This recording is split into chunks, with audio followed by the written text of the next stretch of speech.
என்ன என் ஜாதிக்காரெல்லாம் எனக்கு காசு கொடுத்து உதவிட்டான்னு நினைக்கிறேன். சாத்தியாசிமான்னு கூட எவனும் கேட்கல. சிரிக்காது சிரிக்காதவங்களா எப்படி தெரியுமில்ல, தன் சாதியில ஒருத்தர் முன்னேறிட்டானா தாங்க மாட்டேன். உலகத்துல நீ இப்படி எல்லாம் ஒரு தலைவர் பாரு, முதலமைச்சர் ஆயிட்டா அப்படிதான். தாத்தா முதலமைச்சர் ஆயிட்டாப்ல உட்கார்ந்து இருக்கும்போது கோப்புகள் உனக்கு புரியாத ஃபைல் ஃபைல் தமிழ்ல சொல்லணும்ல, உனக்கு ஃபைல் வருது, இந்த பக்கம் ஒரு பெரிய அடுக்கு ஃபைல், இந்த பக்கம் ஒரு இது கோப்புகள். என்னது யாரு கேட்கிறான்? தாத்தா முதலமைச்சர். என்னது? அதிகாரிட்டா. ஐயா இது ரொம்ப முக்கியமான ஃபைல்ஸ்யா, உடனே கையெழுத்து போடணுங்கய்யா, இது கொஞ்சம் அவசரம் இல்லைங்கய்யா, இதை மெதுவா பார்த்து கையெழுத்து போடலாமே. எங்காலு அப்ப முதலமைச்சர் நாற்காலிக்கு முக்கியமில்லாத ஃபைல்லாம் வருது. எப்படி? ஏய் கர்ம முடிச்சவனே, எல்லா ஃபைலும் முக்கியமானதான், உடனே பார்த்து கையெழுத்து போடணும், அதான் முக்கியம். அவன் தான் காமராஜ். விளங்குதா? போட்டான். திருப்பியே இந்த மாதிரி ஒரு மாணவனுக்கு கண்ணு போயிடுச்சு விளையாட்டுல. அப்ப ஒண்ணு வழி இல்ல, தாத்தாட்ட போய் கெஞ்சி குடும்பம், என் பிள்ளைக்கு கண்ணு போயிடுச்சியா, அமெரிக்கா போயிட்டு வெளிநாட்டுல போய் அறுவை சிகிச்சை பண்ணாதான் பாடுவரும்னு சொல்றாங்க சாமி, அதுக்கு பாஸ்போர்ட் கொடுக்க மாட்டேங்கிறாங்க ஐயா, ஏதாவது ஒரு உதவி பண்ணி விடுங்கய்யா, வெளிநாட்டுல போய் என் பிள்ளைக்கு அறுவை சிகிச்சை பண்ணி இந்த கண் பார்வையை கொண்டு வரணும்யா, அவன் வாழ்க்கையே உருட்டா போயிருமியா, இருட்டா போயிருமியான்னு அழுதவன. இருங்க அதிகாரியை கூப்பிடு. என்னது? ஐயா மெதுவா அது என்ன ப்ராக்ரஸ் ஆகி வரணுமையா, கவர்மெண்ட் ப்ரொசீஜர், அவங்க மொழி இப்படித்தானே இருக்கும், ப்ரொசீஜர் 2 months ஆகுமையா அப்படின்னா எளவாகும். 2 மாசம் வரைக்கும் கண் இருக்குமா? புள்ள குருடா போன நீ அப்படி சொல்லுவ? உடனே போடு, உடனே போட்டு அவனுக்கு உடனே பாஸ்போர்ட் விசா கொடுத்து வெளிநாட்டு போய் அறுவை சிகிச்சை பண்ண ஏற்பாடு பண்ணு. இங்க பாருனே, இங்க பாருனே, தேசிய கீதம் பாடப்படும் போது, நாட்டு பாட்டு பாடப்படும் போது எந்திரிச்சு நின்று மரியாதை செலுத்தணுங்கிறது ஒரு மரபு, ஒரு முறை. ஆனால் பாட்டு பாடிக்கிட்டு இருக்கும்போது கணத்துக்குள்ள ஒரு குழந்தை விழுந்துருச்சுன்னா பாட்டு முடிகிற வரை நிக்கப்படாதே, உடனே கணத்துல உளுத்தி காப்பாற்றணும். அட பைத்தியக்காரா, இப்படி இப்படி இந்தியாவில் ஒரு தலையை சிந்திச்சு பண்ணி நினைக்கிறேன். தேசிய கீதம் பாடப்படுற வரைக்கும் நிக்க கூடாதுடா, குழந்தை கணத்துக்கு வந்துருச்சுடா, உடனே ஓடி போய் குதிச்சு காப்பாற்றணும்டா. அதான்டா இது சட்டமாது நோட்டமாது. போடா பாஸ்போர்ட்டை கொடுறான், பிள்ளைய அனுப்புறான். அதனாலதான்டா அவன் பெரும் தலைவன், அதனால்தான் அவன் வையத்துள் வாழ்வாங்க வாழ்ந்தவன், அதனால்தான் தமிழ் பேரினத்தின் குல தெய்வம். குல தெய்வம். ஏவ 1 2 கிடையாது, சாதாரணமா சொல்லிட்டு போறதுக்கு 1 2 கிடையாது. அவரை மாதிரி ஒரு தலைவன் வாழ்ந்தான் என்பதையே நீ நீ வந்து கனவுல கூட நினைக்க முடியாது, கனவுல கூட நினைக்க முடியாது. பெரும் மேத.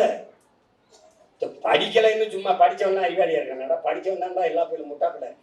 காசு வாங்கிட்டு ஓடு போடுற காவாடி போய் போறான், படிச்சவனா தான்டா இருக்கான். ஏய் இப்படி ஒரு தலைவர்டா. வட மாவட்டத்துல முதலமைச்சர் ஆயிடுறாரா தாத்தா, 6 மாசத்துல தேர்தலை நின்று வெல்லணும். 6 மாசத்துல தேர்தல் நின்று வெல்லணும். வெள்ளன்னா அந்த பதவி செய்யலாது. முதலமைச்சர் ஆயிட்டாரு, தேர்தல் நின்று வெல்லணும். தேர்தல் நடக்குது, குடியாத்தத்தில் நடக்குது. குடியாத்தத்தில் நிக்கிறாரு. கம்யூனிஸ்ட் கட்சி ஒரு வேட்பாளர் கோதண்டம்னு எழுத்து நிக்கிறாங்க, எதிர்த்து நிக்கிறாங்க. தாத்தாவும் நிக்கிறாரு. தாத்தா நிக்கும் போது சனம், முதலமைச்சர் இல்ல காமராஜ், என்கிட்ட ஒண்ணுமே இல்லாத போதே மனு கொடுத்து கும்பிடுது ஜனம். ஐயா எங்களுக்கு வேலை இல்லையா, ஐயா எங்க வீட்டை இடிக்கிறான், ஐயா ஐயா எங்களுக்கு தண்ணி வரலையா, ஐயா எங்களுக்கு ஒண்ணும் கிடைக்கலையான்னு. அவன் முதலமைச்சரு, அவன் ஓடி அந்த சனம் சொல்லுது, எங்களுக்கு பாலம் இல்லை, நடக்க ரொம்ப கஷ்டமா இருக்கு சாமி, ஒரு பாலம் கட்டி கொடுங்க, உங்களுக்கே ஓட்டு போடுவோம்னு. அவருக்கு ஒரு பழம் இருக்குல்ல, ஆகட்டும் பார்க்கலாம் பார்க்கலாம் பார்க்கலாம். முதலமைச்சரை என்ன சொல்லியிருக்கலாம், கட்டித்தாரன் கட்டித்தாரன் எனக்கு ஓட்டு போடுங்க. இன்னைக்கு இந்த பிக்காளி பயிலுக்கு கேன பயில்கள் என்ன பண்ணுங்க? ஏய் 4 வருஷம் ஏற்று பார்க்காதான் இப்ப வீடு தேடிய அரசு, வீடு தேடிய அரசு, மக்கள் ரோடு தேடிய மக்கள், ரோடு தேடி போய் போராட்டம். இவன் நாள் வீடு தேடி போவாங்க, இங்க சுடுகாடு தேடி போயிட்டு இருந்தீங்களா? என்ன பண்ணிட்டு இருந்த? அவ ஒரு கிழவன் சொல்றான் பாருங்க, பார்க்கலாம் பார்க்கலாம் பார்க்கலாம், முதலமைச்சர் ஆயிட்டாரு பார்க்கலான்றாப்ல. நான் கட்டித்தாரேன்னு சொல்லல, அப்ப கூட வந்த தலைவர்கள் கேட்கிறாங்க, ஐயா சனா இப்படி கேக்குது இல்லையா, கட்டித்தாரன்னா ஓட்ட நமக்கு போடுற தப்பா போயிரும்ல, தப்பா போயிடும். நம்ம முதலமைச்சரா இருக்கோம், நம்மகிட்ட பதவி இருக்கு, அதிகாரம் இருக்கு, நம்ம செய்யறோம்னு சொன்னா சனா நமக்கு ஓட்ட போட்டுரும். ஆனா எதிர்த்து நிக்கிற கோதண்டத்துக்கிட்ட ஒண்ணும் இல்லைல்ல, அது எப்படி நம்ம செய்யறோம்னு சொன்னா அந்த வார்த்தை லஞ்சமாயிராதா? எப்படி பாடுறாடே உலகத்துல பாடுறாடே. அதனால நான் செய்கிறேன்னு சொல்லல, ஆனா ஜெயிச்சுட்டான், வந்து செஞ்சுட்டான். அதான் காமராஜ்.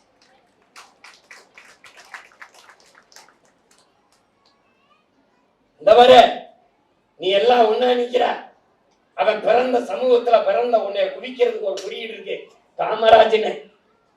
தேவரெல்லாம் ஒன்னா நிக்கிறான், அவனை குவிக்கிறதுக்கு ஒருத்தர் இருக்கான், தெய்வ திருமகன் முத்துராமலிங்கத்தவர் பிள்ளைலாம் ஒன்னா இருக்கான், அவனை குவிக்கிறதுக்கு ஒருத்தர் இருக்கான், நம்ம பாட்டை வாபிச்சு. தேவேந்திரெல்லாம் ஒன்னா நிக்கிறான், அவனை குவிக்கிறதுக்கு இமானுவேல் சேர்ந்து ஒருத்தர் இருக்கான். அங்க கவுண்டெல்லாம் ஒன்னா இருக்கான், அவனை ஒண்ணு கூட்டுறதுக்கு தீரன் சின்னமலைன்னு ஒரு பாட்டை இருக்கான். இப்படி ஒவ்வொருத்தனுக்கும் ஒருத்தர் இருக்கான். ஆனா எல்லாரையும் ஒன்று கூட்ட ஒரே மகன் காமராஜ் பேரன் நான் தான் இருக்கேன். எவனும் இல்லை. உன்னை சாதி சார்ந்து மதம் சார்ந்து ஒன்று கூட்ட உனக்கு அடையாளம் இருக்கு. ஆனா எல்லாரையும் ஒரே குடையில் தமிழ் தாயின் பிள்ளைகள் நாங்கள் தமிழர்கள் என்று ஒன்று கூட்டா ஒரே ஒருத்தன் தான் இருக்கேன். உன் மகன் என்னை விட்டா ஒருத்தன் இல்லை, ஒருத்தன் இல்லை. எவன் கூட்டாலும் வரமாட்டான். ஏன் எங்க அப்பா தயாருன்னு சொல்லு, சொல்லுவா. என் அப்பா என்ன 4 வருஷம் முதலமைச்சரா இல்ல 10 வருஷம் முதலமைச்சரா இல்ல அமைச்சரா? ஒண்ணும் கிடையாது, ஒண்ணும் கிடையாது. என்ன என் ஜாதிக்காரெல்லாம் எனக்கு காசு கொடுத்து உதவிட்டாங்க, எனக்கு சாத்தியாசிமான்னு கூட எவனும் கேட்கல. சிரிக்காது, சிரிக்காதவங்களா எப்படி தெரியுமில்ல, தன் சாதியில ஒருத்தர் முன்னேறிட்டானா தாங்க மாட்டேன். சீமா தலைவர் ஆகிறதா, இது ஒரு கொடுமை, இது ஒரு கொடுமை. இதுல ஒருத்தன் இவ்வளவு யோசிக்கிறானோ, இவ்வளவு பேசுறானோ, ஒருத்தர் இல்ல. எந்த பின்புலம் இல்லாத ஒரு மகன் இன்னைக்கு முத்துராமலிங்கத்தேவருக்கு தாத்தாவுக்கும் மாலை போட முடியும், இமானுவேல் சார் தாத்தாவுக்கும் போட முடியும், வீரப்பனுக்கும் போட முடியும், அழகுமுத்துக்கோன் பாட்டனாருக்கும் போட முடியும், சுந்தரலிங்கனாருக்கும் போட முடியும், மருதுபாண்டியருக்கும் போட முடியும், தீரன் சின்னமலை பாட்டனுக்கும் போட முடியும், பாட்டி வேலுநாச்சியாருக்கும் மாலை போட முடியும், பாட்டனார் பொழித்தவனுக்கும் போட முடியும், பெரும்பிடுக முத்தரையனுக்கும் போட முடியும். எல்லா முன்னோர்களுக்கும் மாலை போட்டு வணங்கிட்டு ஒரு மகனால் இறங்கி போக முடியுது என்றால் அது பெருந்தலைவன் காமராஜர் என்ற ஒருத்தனுடைய பேரனால் எவனாலையும் முடியுது. நீ அப்படிலாம் ஒரு தலைவனை நீ கனவுலையும் காண முடியாது, கனவுலையும் காண முடியும். இப்படி ஒரு மகன் வாழ்ந்திருக்கான், இப்படி ஒரு மகன் வாழ்ந்திருக்கான் அப்படின்னு நினைப்பேன்.